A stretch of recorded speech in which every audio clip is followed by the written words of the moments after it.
जय श्री कृष्णा। श्री मद्भागवत गीता में अर्जुन को भगवान श्री कृष्ण समझा रहे हैं, सदुपदेश दे रहे हैं। हर मनुष्य को ये समझना चाहिए। श्रीमद्भागवत गीता हर मनुष्य के लिए है। जिन महात्मा अर्जुन के लिए भगवान ने स्वयं अपने श्री मुख से गीता का दिव्य उपदेश किया, उनकी महिमा का कौन वर्णन कर सकता है।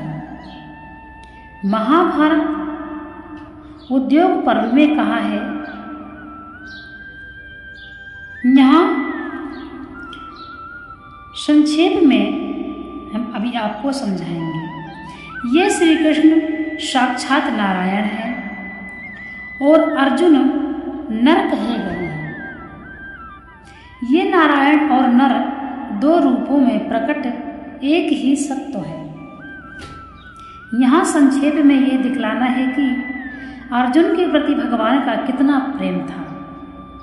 इसी से पता लग जाएगा कि अर्जुन भगवान से कितना प्रेम करते थे।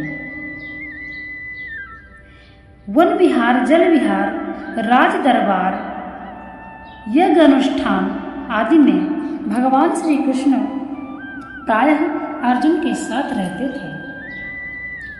उनका परस्पर इतना मेल था कि अंतःपुर तक पवित्र और विशुद्ध प्रेम के संकोच रहित दृश्य देखे जाते थे।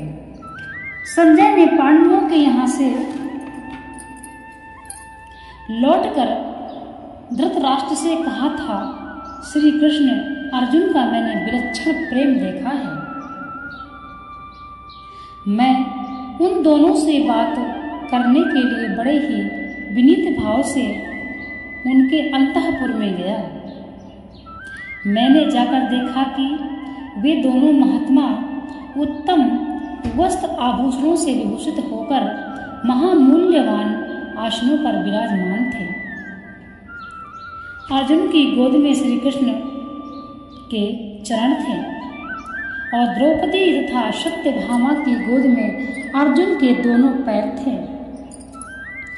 मुझे देखकर अर्जुन ने अपने पैर के नीचे का सोने का पीढ़ा सरकाकर मुझे बैठने को कहा। मैं आदर के साथ उसे छूकर नीचे बैठ गया।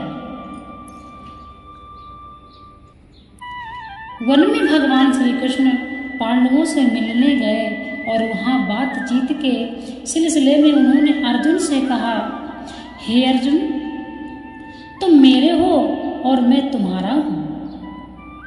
जो मेरे हैं वे तुम्हारे ही हैं, अर्थात जो कुछ मेरा है उस पर तुम्हारा अधिकार है। जो तुमसे शत्रुता रखता है वह मेरा भी शत्रु है, और जो तुम्हारा अनुवर्ती है, साथ देने वाला है, वह मेरा भी है। भीष्म को पांडवों सेना का संहार करते जब 9 दिन बीत गए, तब रात्रि के समय युधिष्ठिर ने बहुत ही चिंतित होकर भगवान से कहा, हे श्री कृष्ण, भीष्म से हमारा लड़ना वैसा ही है जैसा जलती हुई आग की ज्योति पर पतंगों का मरने के लिए टूट पड़ना। श्री राधे, आप कहिए अब क्या करें। इस पर भगवान श्री कृष्ण युधिष्ठिर को आश्वासन देते हुए कहा, आप चिंता ना करें, मुझे आज्ञा दे और मैं भीष्म को मार डालूंगा। आप निश्चय ही मानिए कि अर्जुन भीष्म को मार देंगे। फिर अर्जुन के साथ अपने प्रेम का संबंध बताते हुए भगवान ने कहा, हे राजन, आपके भाई अर्जुन मेरे मित्र हैं, संबंधी हैं और शिष्य हैं। मैं अर्जुन के लिए अपने शरीर का मांस तक काट कर दे सकता हूँ। पुरुष सिंह अर्जुन भी मेरे लिए प्राण दे सकते हैं। हे तात, हम दोनों मित्रों की यह प्रतिज्ञा है कि परस्पर एक दूसरे को संकट से उबारें। इससे पता लग सकता है कि भगवान श्री कृष्ण का अर्जुन के साथ कैसा विलक्षण प्रेम का संबंध था। इंद्र से प्राप्त एक अमोघ शक्ति कर्ण के पास थी। इंद्र ने कह दिया था कि इस शक्ति को तुम जिस पर छोड़ोगे उसकी निश्चय ही मृत्यु हो जाएगी, परंतु इसका प्रयोग एक ही बार होगा। कर्ण ने यह शक्ति अर्जुन को मारने के लिए रख छोड़ी थी। दुर्योधन आदि उनसे बार बार कहते थे कि तुम शक्ति का प्रयोग करके अर्जुन को मार क्यों नहीं डालते। कर्ण अर्जुन को मारने की इच्छा भी करते थे, परंतु सामने आते ही अर्जुन के रथ पर सारथी रूप में बैठे हुए भगवान श्री कृष्ण कर्ण पर ऐसी मोहिनी डालते कि जिससे वे शक्ति का प्रयोग करना भूल जाते थे। जब भीमपुत्र घटोत्कच ने राक्षसी माया से कौरव सेना का भीषण रूप से संहार किया, तब दुर्योधन आदि सब घबरा गए। सभी ने कर्ण को बुलाकर कहा, इंद्र की शक्ति का प्रयोग कर पहले इसे मारो, जिससे हम लोगों के प्राण तो बचे। इस आधी रात के समय यदि ये राक्षस हम सबको मार ही डालेगा, तब अर्जुन को मारने के लिए रखी हुई शक्ति हमारे किस काम आवेगी। अतः कर्ण को यह शक्ति घटोत्कच पर छोड़नी पड़ी और शक्ति के लगते ही घटोत्कच मर गया। उसके मृत्यु से सारा पांडव परिवार दुखी हो गए, परंतु भगवान श्री कृष्ण बड़े प्रसन्न हुए और वे हर्ष से होकर बार बार अर्जुन को हृदय से लगाने लगे। आगे चलकर उन्होंने सत्य किसी से भगवान श्री कृष्ण कहते हैं, आगे चलकर उन्होंने सत्य किसे कहा है, ये सत्य के युद्ध के समय कर्ण को मैं ही मोहित कर रखता था। इसी से आज तक वह अर्जुन उस शक्ति का प्रयोग ना कर सका।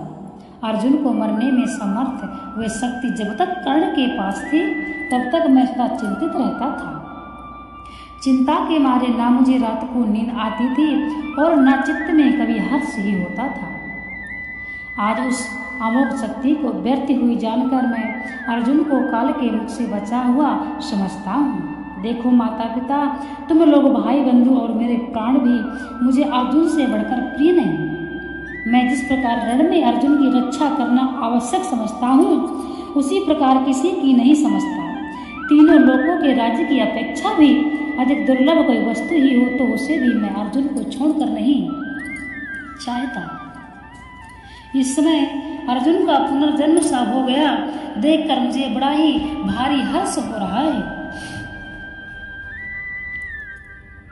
श्री कृष्ण और अर्जुन की मैत्री इतनी प्रसिद्ध थी, स्वयं दुर्योधन ने भी एक बार ऐसा कहा था, श्री कृष्ण अर्जुन की आत्मा है और अर्जुन श्री कृष्ण के। अर्जुन श्री कृष्ण को जो कुछ भी करने को कहें, श्री कृष्ण वह सब कर सकते हैं, इसमें तनिक भी संदेह नहीं है। श्री कृष्ण अर्जुन के लिए दिव्य लोकों का भी त्याग कर सकते हैं तथा इसी प्रकार अर्जुन भी श्री कृष्ण के लिए प्राणों का परित्याग कर सकते हैं। श्री कृष्ण और अर्जुन की आदर्श प्रीति के और भी बहुत से उदाहरण हैं। इनके लिए महाभारत श्रीमद् भागवत गीता के उन विस्तरों को देखना चाहिए। अर्जुन के इस विलक्षण प्रेम का भी प्रभाव है, जिसके कारण भगवान को ज्ञान की अपेक्षा भी अत्यंत हुआ सर्वोत्तम अपने पुरुषोत्तम स्वरूप का रहस्य अर्जुन के सामने खोल देना पड़ा। और इस प्रेम का भी प्रताप है कि परम धाम में भी अर्जुन को भगवान की अत्यंत दुर्लभ सेवा का भी सौभाग्य प्राप्त हुआ, जिसके लिए बड़े बड़े ब्रह्मवादी महापुरुष भी ललचाते रहते हैं। स्वर्गारोहण के अनंतर धर्मराज युधिष्ठिर ने दिव्य देह धारण कर परम धाम में देखा। इस प्रकार से भगवान श्री कृष्ण और अर्जुन की मैत्री कैसी थी आप समझ ही गए होंगे। ये समझना बड़ा अनिवार्य है, इसलिए गीता के कई स्थलों में जाकर पढ़ना चाहिए। गीता को इतना ढूंढ ढूंढ के पढ़ना चाहिए। गीता का कोई सार नहीं है, गीता का कोई अंत नहीं है। इसलिए आप जब इसको पढ़ते रहेंगे, समझते रहेंगे, तभी आप इस